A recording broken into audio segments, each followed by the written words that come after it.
जय हिंद साथियों, स्वागत है आप सभी का आपके अपने प्यारे से स्टडी प्लेटफॉर्म परफॉर्मेंस जंक्शन की स्पारिश यूट्यूब चैनल पर। साथियों, आज हम सभी देखने वाले हैं क्लास 10 का। क्या देखने वाले हैं साथियों? तो भूगोल को देखने वाले हैं। किसको? भूगोल को देखने वाले हैं, यानी कि ज्योग्राफी को देखने वाले हैं साथियों। जो कि आज का अपना लेक्चर होने वाला है चैप्टर फर्स्ट का। कौन सा? चैप्टर फर्स्ट का आपका लेक्चर होने वाला है। और आज के इस लेक्चर में हम लोग क्या देखेंगे? तो हम लोग देखेंगे लघु उत्तरीय प्रश्न को, यानी कि शॉर्ट टाइप के क्वेश्चन को हम लोग देखने वाले हैं। पूरा सॉल्यूशन करेंगे शॉर्ट टाइप के क्वेश्चन को आज के इस लेक्चर में। जो कि अपना चैप्टर का पहला जो आपका चैप्टर है, किसका? ज्योग्राफी का। इस चैप्टर का नाम है भारत संसाधन एवं उपयोग। क्या है? भारत संसाधन एवं उपयोग। मतलब भारत में जो भी संसाधन है उसका उपयोग हम लोगों को किस प्रकार से करना चाहिए, इसके बारे में इस चैप्टर में आपको बताया गया है ना। तो पहले हम लोग देख लेते हैं संसाधन क्या होता है ना। संसाधन क्या होता है ये बताया गया है। उसके बाद हम लोग उपयोग को भी देखेंगे, यूज को भी देखेंगे कि हम लोगों को संसाधन कहाँ कहाँ उपयोग करना चाहिए, कैसे करना चाहिए, ताकि भारत का और हमारे समाज का, हमारे देश का, हमारे राज्य का ज्यादा से ज्यादा उन्नत हो, विकास हो। इसके बारे में हम लोगों को इस लेक्चर में, इस चैप्टर में पढ़ाया गया है ना। तो पहले हम लोग देख लेते हैं, बात कर लेते हैं संसाधन पर। किस पर? संसाधन पर। तो संसाधन को अगर देखा जाए तो हमारे पर्यावरण में जितने भी वस्तु उपलब्ध है, क्या वस्तु उपलब्ध है जिससे हम अपने जरूरत को, अपने आवश्यकता को पूरा करते हैं, वे सभी क्या है? संसाधन है। समझ में आया बात? संसाधन क्या होता है? पर्यावरण में उपलब्ध वे सभी वस्तुएं जिनसे हम क्या करते हैं? अपने आवश्यकता को, अपने जरूरत को पूरा करते हैं, वे सभी क्या है? संसाधन है। ओके, आप सभी को समझ में आ गया होगा। तो आज के इस प्यारे से लेक्चर को हम लोग स्टार्ट करेंगे। आपका जो फर्स्ट प्रश्न है, पहला प्रश्न है, संसाधनों को परिभाषित कीजिए यहाँ से। इससे पहले साथियों, आप सभी से मेरा एक ही रिक्वेस्ट है कि आप लोग क्या करना है? चैनल को सब्सक्राइब कर लेना है। साथ ही साथ अगर आप सभी 10th एग्जाम देने वाले हैं 2025 में, तो आप भी इस लेक्चर को पूरा एंड तक देखिएगा। साथ ही साथ अपने फ्रेंड्स को भी ये वीडियो शेयर जरूर कर दीजिएगा, ताकि उनको भी ये वीडियो फायदा पहुंचा सके, लाभ पहुंचा सके। तो आइए बिना देर करते हुए आज के इस लेक्चर को शुरू कर लेते हैं। और आज का अपना पहला प्रश्न है, संसाधनों को परिभाषित कीजिए। मतलब संसाधन क्या होता है, इसके बारे में आप सभी से इस लेक्चर में, इस प्रश्न में पूछा गया है। यह प्रश्न आपका 2015 में पूछा गया है, साथ ही साथ 2019 में भी ये प्रश्न आपका पूछा गया है। तो आपका जो प्रश्न है, क्या संसाधन को परिभाषित करना है, तो इसका हम लोग उत्तर देखते हैं, यानी कि आंसर देखते हैं। तो आंसर क्या होता है? तो आंसर होता है पर्यावरण में उपलब्ध वे सभी वस्तुएं जो मानवीय आवश्यकता को, मानवीय जरूरत को, मानवीय आकांक्षा को पूरा करता है, वे सभी क्या कहलाता है? संसाधन कहलाता है। ओके साथियों, उम्मीद करता हूं कि आप सभी को यहाँ पर जो बताया गया है कि पर्यावरण में उपलब्ध वे सभी वस्तुएं संसाधन कहलाती है, जिससे मानव अपने जरूरत को पूरा करता है। अगर हम लोग बात करें अथवा की और क्या इसका आंसर बन सकता है, तो इसका आंसर बन सकता है पर्यावरण के वे सारे अवयव जो तकनीक की सहायता से मानवीय जीवन की आवश्यकता को पूरा करने में सक्षम हो और मानवीय जीवन को सरल बनाने में सक्षम हो। किसमें साथियों? सरल बनाने में सक्षम हो। क्या कहलाता है पता है? संसाधन कहलाता है। उम्मीद करता हूं कि आप सभी को यहाँ तक संसाधन का परिभाषा तो बेसिकली समझ में आ ही गया होगा। और अगर हम लोग बात करें साथियों, तो संसाधन होने के लिए 2 शर्त आवश्यक बताया गया। कौन कौन सा शर्त? तो पहला शर्त है आपका आर्थिक रूप से संभव। क्या है? आर्थिक रूप से संभव संसाधन होने के लिए पहला शर्त। 2 शर्तों में से पहला शर्त है आर्थिक रूप से संभव। दूसरा है सामाजिक रूप से मान्य होना चाहिए। क्या होना चाहिए साथियों? सामाजिक रूप से मान्य होना चाहिए। तब हम लोग क्या कहेंगे? संसाधन मानेंगे, अन्यथा संसाधन नहीं मानेंगे। तो बात करें कि आर्थिक रूप से संभव कहने का क्या अर्थ हुआ, तो आर्थिक रूप से संभव कहने का अर्थ है कि मान लिया जाए कि ये आपका, मान लेते हैं कि ये एक आपका मोबाइल फोन है ना। ये मोबाइल फोन बेसिकली आपका 10,000 के आसपास का होगा, तो इसको हम लोग यूज करते हैं ना।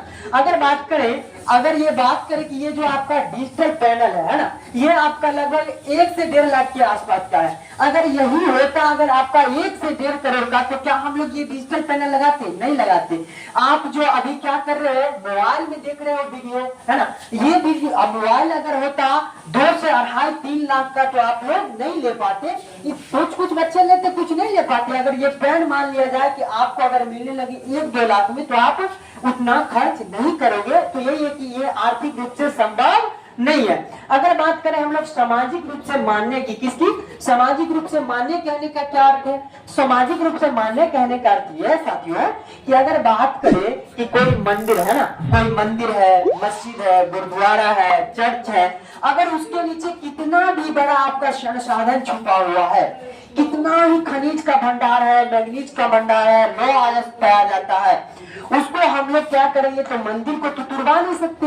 मंदिर को तुड़वाने के लिए आपका समाज कभी भी आपको क्या नहीं देगा? आज्ञा नहीं देने वाला है कि आप मंदिर को जाइए, तुड़वा करके और उस संसाधन का उपयोग कीजिए। ऐसा कोई भी आपको नहीं बोलना है। मतलब कि ये संसाधन जो मंदिर के नीचे छुपा हुआ है, मस्जिद के नीचे छुपा हुआ है, गुरुद्वारा के नीचे छुपा हुआ है, वो सामाजिक रूप से मान्य नहीं है। उसको समाज जो है क्या नहीं करता? तो मान्यता नहीं देता है। समझ में आ गया होगा बात? ये 2 शर्त संसाधन जो मैंने आपको बताया, उम्मीद करता हूं कि समझ में आ गया होगा। अगर आप सभी को समझ में आ रहा है तो जरूर एक लाइक कर दीजिएगा वीडियो को, साथ ही साथ चैनल को सब्सक्राइब कर लीजिएगा और अपने प्यारे से फ्रेंड्स में ये वीडियो को शेयर भी लाजमी कर देना। आप सभी को उम्मीद करता हूं कि समझ में आया हो। तो बढ़िए, अब हम लोग अपने नेक्स्ट प्रश्न की ओर बढ़ते हैं। और अपना नेक्स्ट प्रश्न क्या कहता है?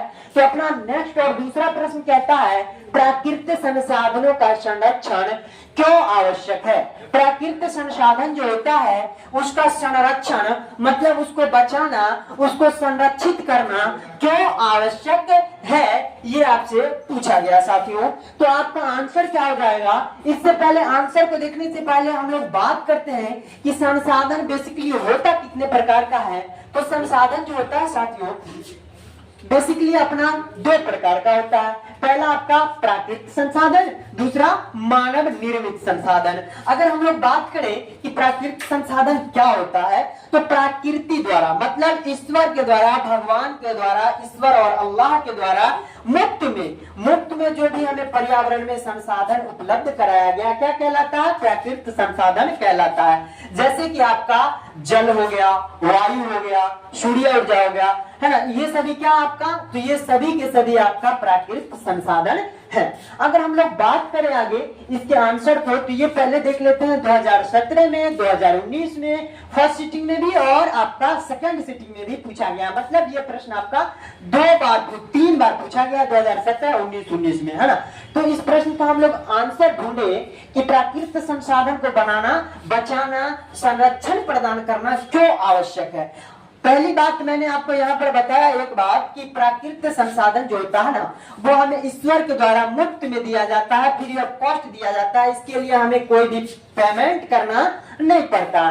तो जब किसी भी मनुष्य को पेमेंट करना नहीं पड़ता, पैसा नहीं देना पड़ता, तो वो मनुष्य क्या करता है? उसका दुरुपयोग करने लगता है, मतलब गलत ढंग से उपयोग करने लगता है। समझ में आया बात? तो ठीक इसी प्रकार से हम लोग जो है प्राकृतिक संसाधन का भी उपयोग कर रहे हैं, मतलब सही ढंग से उसका उपयोग नहीं कर रहे हैं, है ना, और विवेकपूर्ण उपयोग कर रहे हैं। ये नहीं होना चाहिए, बल्कि हम अपने अगर भावी पीढ़ी तक, हमारी जो आने वाली पीढ़ियां हैं, उन तक अगर हम प्राकृतिक संसाधन को पहुंचाना चाहते हैं, बचा कर रखना चाहते हैं, तो हमें संसाधन का साथ ही साथ प्राकृतिक संसाधन के बारे में यहाँ पर आपसे पूछा गया कि इन संसाधन का हम लोगों को क्या करना चाहिए? विवेकपूर्ण उपयोग करना चाहिए, यानी कि जितना जरूरत है उतना ही उपयोग करना चाहिए, एक्स्ट्रा खर्च नहीं करना चाहिए। ये आपका कहलाएगा क्या? विवेकपूर्ण उपयोग कहलाएगा। ऐसा हम लोगों को करना चाहिए ताकि हमारी जो आने वाली पीढ़ियां होंगी उन तक ये संसाधन मौजूद रहे, पहुंचा पाए। देखते हैं हम लोग आंसर, उत्तर क्या आएगा? संसाधन एक महत्वपूर्ण अवयव होता है। संसाधन एक महत्वपूर्ण अवयव होता है। इस पर ही किसी देश का विकास निर्भर करता है, किसी भी समाज और किसी भी राज्य का विकास निर्भर करता है ना। प्राकृतिक संसाधन एक महत्वपूर्ण संसाधनों में से एक है। पहला आपका मानव निर्मित संसाधन भी आपका संसाधन है, ओके, जो मानव के द्वारा बनाया जाता है। जैसे कि आपका पंखा हो गया, टेबल, बेंच, डेस्क, ये पैनल जो है किसके द्वारा बनाया गया? मानव के द्वारा बनाया गया। इसमें से आपका प्राकृतिक संसाधन एक महत्वपूर्ण संसाधन माना जाता है। अगर आगे बात करें प्राकृतिक संसाधन, प्राकृति द्वारा, प्राकृति कहने का अर्थ यही है कि मैंने जो आपको पीछे बताया, ईश्वर अल्लाह के द्वारा दिया हुआ मुफ्त में क्या है? उपहार स्वरूप हम लोगों को मिला है। हमारे पर्यावरण में उपलब्ध वे सभी प्राकृतिक संसाधन जो ईश्वर हमें मुफ्त में उपहार स्वरूप दिया, क्या कहलाता है? तो प्राकृतिक संसाधन। आगे हम लोग बात करें तो प्राकृतिक संसाधन का संरक्षण अति आवश्यक है। क्या है? एकदम हम लोगों के नेसेसरी हम लोगों के लिए कि हम लोग उसका क्या करें? तो संरक्षण करें, नहीं तो ये होगा कि हमारे आने वाली पीढ़ी में उनका प्राकृतिक संसाधन खत्म हो जाएगा और हम लोगों को भी क्या करेंगे?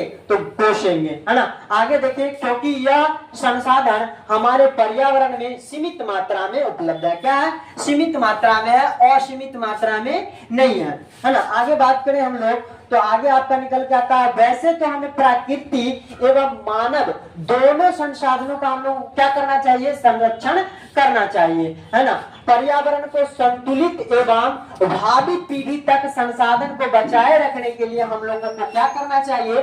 तो प्राकृतिक संसाधन का विवेकपूर्ण उपयोग करना चाहिए, ना कि अविवेकपूर्ण उपयोग करना चाहिए। अगर अविवेकपूर्ण उपयोग करेंगे तो क्या हो जाएगा कि ये संसाधन समाप्त हो जाएंगे और हमारे आने वाली जो पीढ़ी है इन संसाधनों से वंचित हो जाएगा।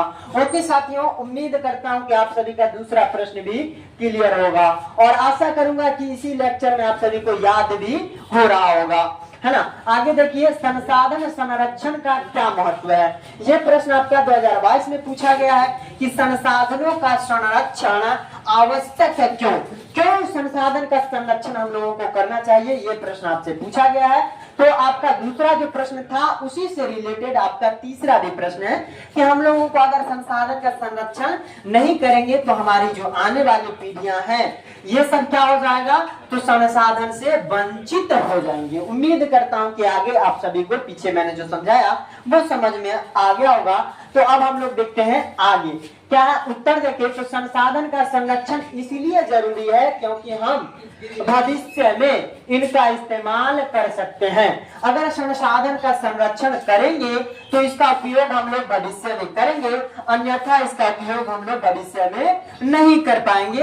अगर भैया बचा के नहीं रखोगे संसाधन को तो आगे चल के अपने भविष्य में और भावी पीढ़ी के द्वारा इसका उपयोग नहीं कर पाओगे अगर इसका संरक्षण नहीं करोगे। तो आगे देखते हैं, अगर हम अपने संसाधनों का संरक्षण करेंगे तो हमारी आने वाली पीढ़ियां भी जो भी होगी उसका इस्तेमाल कर पाएगी और हम उन्हें सबसे अच्छा तोहफा दे पाएंगे। क्या दे पाएंगे? तोहफा दे पाएंगे। अगर मान लिया जाए कि आप सुने होंगे कि विश्व के कई सारे ऐसे देश हैं जो क्या हो गया है? तो जल के कमी के कारण परेशान है। क्या है? जल के कमी के कारण परेशान है। अगर हम लोग भारतीय लोग अगर जल का विवेकपूर्ण उपयोग नहीं करेंगे तो हमारी जो आने वाली पीढ़ी होगी उनको भी जल के समस्या का क्या करना पड़ेगा? तो सामना करना पड़ेगा। इसीलिए मैं कहता हूं और आपका पूरा चैप्टर जो है फर्स्ट चैप्टर, पहला चैप्टर भारत संसाधन एवं उपयोग, उसमें आपको इसी बात पर जोर दिया गया है कि भाई चाहे जैसे भी हो आप संसाधनों का संरक्षण करो, नहीं तो आप सभी को इसका बहुत बुरा असर झेलना पड़ सकता है। आगे देखते हैं, तोहफा दे पाएंगे। सभी तरह की विकास की गतिविधियां के लिए संसाधनों का इस्तेमाल जरूरी है। देखते होंगे आप कि जिस भी देश में चाहे मानव निर्मित संसाधन हो या फिर प्राकृतिक संसाधन हो, जितना अधिक होगा वह देश उतना ही डेवलपमेंट होगा, उतना ही विकसित होगा, उतना ही विकासशील वह देश माना जाएगा। जिस देश में संसाधन नहीं होगा उस देश का विकास कम हो पाएगा। जैसे कि आप स्पष्ट रूप से आपके सामने उदाहरण देखा गया है बिहार का।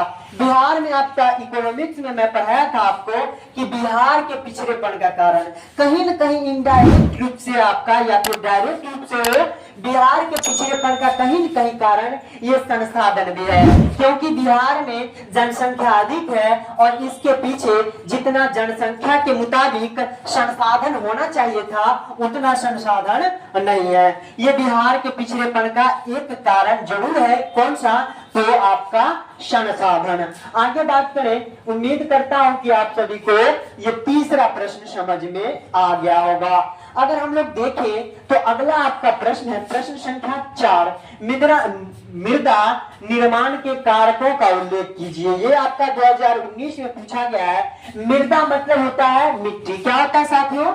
मिट्टी होता है। और आपको मैंने मृदा के बारे में डिटेल से पढ़ाया था। उम्मीद करता हूं कि वो वाला भी आप सभी को याद होगा। तो मृदा की बात करें तो भारत में 10th में जो आपको करना है कि कुल कितने प्रकार के मृदा बताए गए हैं। तो भारत में आपका जलोढ़ मृदा है ना, लेटेराइट मृदा, काली मृदा है ना, इन सभी प्रकार से आपका मृदा के बारे में बताया गया। तो आपका बताया ये गया है, यहाँ पर पूछा ये गया है कि मृदा का निर्माण किस प्रकार होता है। ये बताइए आप हमें कि मृदा का निर्माण आखिर होता कैसे है। तो मैं आपको बता दूं कि पहाड़ों के टूटने फूटने से हजारों करोड़ों वर्ष उपरांत क्या होता है साथियों? तो मृदा का निर्माण होता है, यानी कि मिट्टी का निर्माण होता है साथियों। उम्मीद करता हूं कि आप सभी को बेसिकली समझ में आया होगा। तो आइए अब हम लोग देखते हैं अपने उत्तर को। तो उत्तर क्या कहता है आपका? मृदा का निर्माण भौतिक एवं रासायनिक प्रक्रियाओं से हजारों करोड़ों वर्ष के उपरांत संपन्न होता है साथियों। क्या होता है? मृदा जब पर्यावरण में भौतिक और रासायनिक प्रक्रियाएं जो होती रहती है, घटनाएं जो घटित होती रहती है, इसके कारण क्या होता है? तो हजारों करोड़ों वर्ष उपरांत क्या हो पाता है साथियों? तो आपका मृदा का निर्माण हो पाता है। मृदा की निर्माण की क्रियाएं जो है साथियों संपन्न हो पाती है। आगे हम लोग बात करें साथियों तो मृदा चट्टानों के टूटने फूटने के उपरांत यानी कि टूटने फूटने के बाद बनता है और इसमें कई सारे जीवाश्म ईंधन भी पाए जाते हैं, जो कि आपका यहाँ पर बेसिकली आपसे यह पूछा गया है कि मृदा का निर्माण के कारकों का उल्लेख करना है कि आप सभी को मृदा के निर्माण में कौन कौन सा आपका कारक सहयोग करता है। तो आपका जो कारक है आपका जलवायु। कौन सा है साथियों? जलवायु पहला कारक है। मूल चट्टान है। क्या? मूल चट्टान। इसके बाद अगर बात करें तो आपका वनस्पतियां भी है। इसके बाद अगर चौथा कारक की बात करें तो आपका समय भी हो जाएगा। क्या हो जाएगा साथियों? समय भी हो जाएगा। अगर इसके आगे बात करें साथियों तो आपका पांचवा कारक जो है साथियों भू आकृति है, यानी कि भूमि का बनावट भी है। कौन सा कारक? किसका कारक? तो आपका मृदा के निर्माण के कारक है। कौन सा? ये 5 कारक आपको दिए गए हैं। उम्मीद करता हूं कि आप सभी को ये पांचों के पांचों कारक समझ में आए होंगे और याद भी होंगे। पहला जलवायु, दूसरा मूल चट्टान और तीसरा आपका वनस्पति, चौथा आपका समय और पांचवा आपका भू आकृति। ये 5 कारक है किसके लिए? तो मृदा निर्माण के लिए। किसके लिए? मृदा निर्माण के लिए। और मृदा का निर्माण जो होता है साथियों हजारों करोड़ों वर्ष लगता है मृदा के निर्माण होने में, तब जाके मृदा का निर्माण हो पाता है। आगे हम लोग देखें अगला आपका क्या निकल के आता है। तो अगला जो है आपका 5वां प्रश्न निकल के आता है साथियों। अगर आप सभी को बेसिकली समझ में आ रहा होगा और याद हो रहा होगा तो चैनल को सब्सक्राइब जरूर कर लीजिएगा, साथ ही साथ एक लाइक भी कर दीजिएगा और अपने फ्रेंड्स को ये वीडियो जरूर शेयर कर दीजिएगा। और अगर आप सभी को लेक्चर पसंद आ रहा है साथियों तो आप सभी वीडियो के अंत तक जरूर बने रहेंगे साथियों। अगला और 5वां आपका प्रश्न क्या निकल के आता है। तो आपका अगला और 5वां प्रश्न है जलोढ़ होगा। क्या होगा साथियों? यहाँ पर आपका जलोढ़ मृदा से आप क्या समझते हैं? इस मृदा में कौन कौन सी फसल उगाई जाती है? यह भी प्रश्न आपका 2017 में पूछा गया है। कब पूछा गया साथियों? तो 2017 में यह प्रश्न पूछा गया है कि आखिर जलोढ़ मृदा होता क्या है? क्या होता है जलोढ़ मृदा? इसके बारे में इस क्वेश्चन में हम लोग चर्चा करेंगे। साथ ही साथ ये भी चर्चा करेंगे कि जलोढ़ मृदा में कौन कौन सा फसल उगाया जाता है, किस किस फसल का उत्पादन किया जाता है, इसके बारे में भी हम लोग बेसिकली अध्ययन करेंगे, है ना। आगे देख लीजिए आपका ये प्रश्न हम लोग क्या करेंगे तो देख ही लेते हैं, है ना। ये प्रश्न देख लेते हैं। जलोढ़ मृदा भारत की सबसे अधिक उपजाऊ वाली मृदा मानी जाती है। क्या मानी जाती है? सबसे अधिक उपजाऊ वाली मृदा मानी जाती है। इसका निर्माण पहाड़ के टूटने फूटने तथा सिल्ट एवं बालू से हुआ है। किससे हुआ साथियों? सिल्ट एवं बालू से हुआ है। हम जानते हैं कि सभी मृदा का निर्माण जो हुआ है हजारों करोड़ों वर्ष के उपरांत हुआ है। जलोढ़ मृदा का विस्तार भारत के कई राज्यों में देखा जा सकता है, जैसे कि आपका उत्तर प्रदेश है, बिहार है, साथ ही साथ पंजाब भी बताया गया है कि जलोढ़ मृदा यहाँ भी पाया जाता है। और अगर बात करें गुजरात, राजस्थान, हरियाणा, पश्चिम बंगाल तथा असम के साथ साथ तमिलनाडु, आंध्र प्रदेश आदि राज्यों में पाया जाता है।